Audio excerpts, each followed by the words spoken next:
really wasn't anything different than any other day. I crossed over a set of tracks that we do all the time.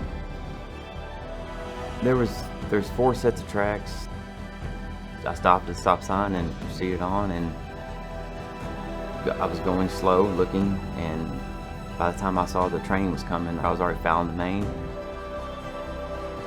So it was either stop and get hit in the cab, or take off as fast as I could and try to get my cab away from the engine as far as possible.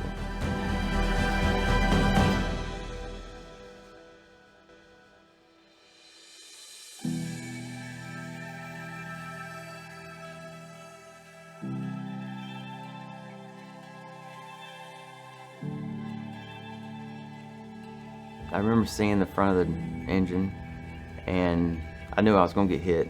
I knew it was pretty much over. I remember climbing out of the passenger side window. I believe I rolled the window down and I crawled out the passenger side window, which was facing up. I really don't remember a whole lot after that. I never thought in 19 years I'd get hit by a train. I definitely didn't think it'd be that day, so.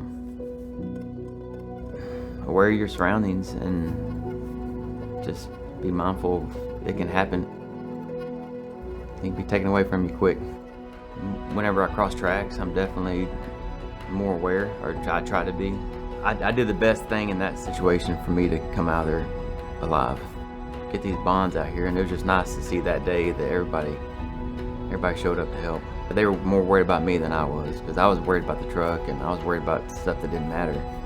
Just taking care of one another. I think that's what Courage to Care is all about.